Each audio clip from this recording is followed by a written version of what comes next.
Hello guys, welcome to current affairs फंडा।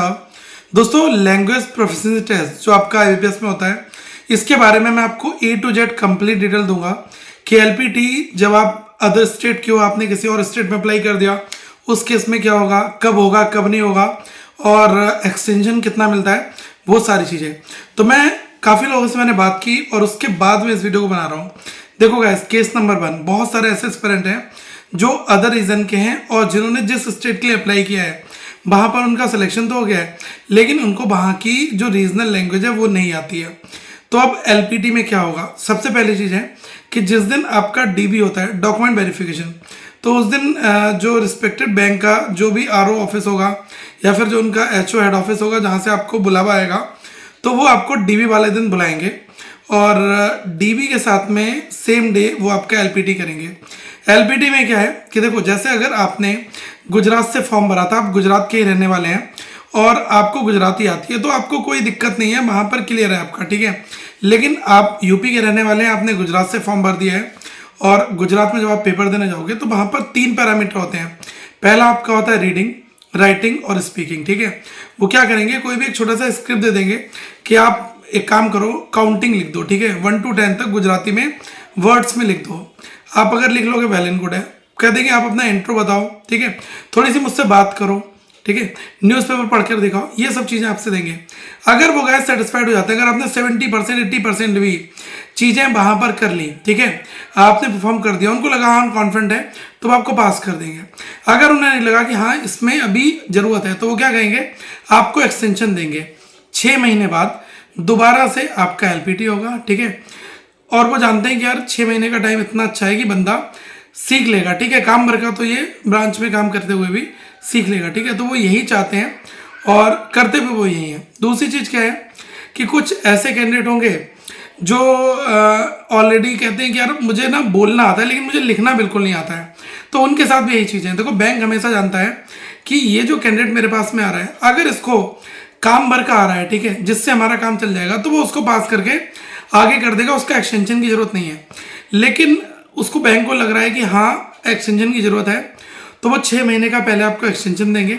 उसके बाद जब दोबारा बुलाते हैं, उस दौरान भी आप नहीं कर पाए, तो फिर से गाइस 3 महीने का और एक्सटेंशन आपको दिया जाता है। तो ओवरऑल देख लो, लगभग 9 महीने के आसपास का हमें टाइम मिल जाता है और 9 महीने में आप गैस लैंग्वेज सीख सकते हो। अगर आप डट कर करोगे तो 1-1.5 महीने में सीख जाओगे, ठीक है, काम भर का जो वहाँ पर आप परफॉर्म कर सकते हो।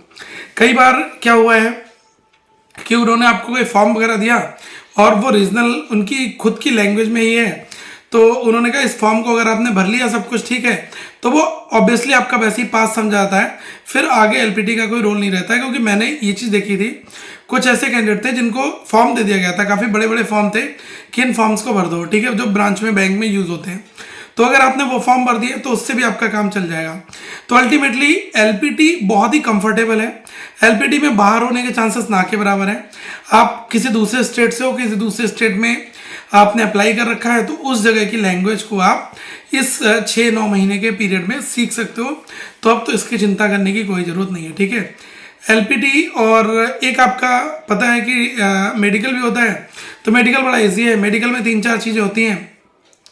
एक आपका ब्लड टेस्ट होता है, एक आपका चेस्ट का एक्सरे होता है, एक आपका यूरिन टेस्ट है, एक आपका ईसीजी है, ठीक है।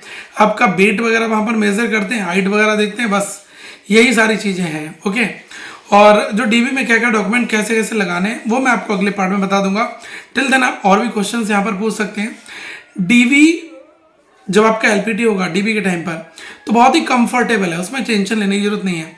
और क्या एक चीज़ का आप ध्यान रखना, जैसे कोई रहने वाला यूपी में है, सपोज कर लो कि वो मुरादाबाद रहता है या फिर वो बरेली रहता है या किसी और रीजन में रह रहा है, अगर उसको गोरखपुर जाना है अपनी ब्रांच ज्वाइन करने से पहले डीबी के लिए, तो वो वेल प्रिपेयर्ड अपना बैग प्रॉपर लेकर जाए। क्यों?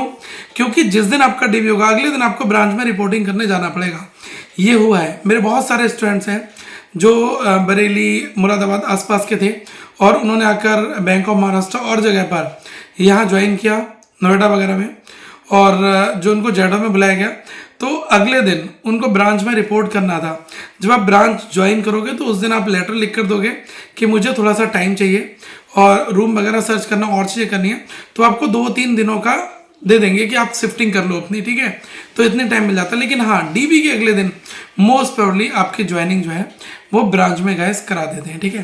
तो ये तो प्रोसेस है। Wish you all the best. एक बार अपनी ब्रांच का नाम जरूर लिख देना जिस ब्रांच में आप गैस सेलेक्ट हुए, जिस बैंक में सेलेक्ट हुए, ठीक है। तो वो नीचे कमेंट करके जरूर बताएं। ब्रांच एलोकेट तो आपको जेडो से होगी, जिस जेडो में आपको बुलाया जाएगा फिर वहां से आपको बता लेगी कि आपको कौन कौन सी ब्रांच में जाना है। ब्रांच अभी किसी को नहीं पता होती, बस अपना ये पता है कि मुझे इस बैंक में मिला है, और जब लेटर आएगा, ईमेल आएगा, तो हमें ये पता लगेगा कि कौन से जोनल ऑफिस में, कौन से रीजनल ऑफिस में कहाँ हमें जाना है। तो ये आपका गैस है, ठीक है। और करंट अफेयर्स फंडा का मोबाइल एप्लीकेशन डाउनलोड कर लेना, वहाँ पर लर्निंग के लिए काफ़ी सारी चीज़ें आपको मिलेंगी। तो आगे हम लोग फिर मिलेंगे। Thank you guys, have a good day to all of you once again. We will meet in a next video.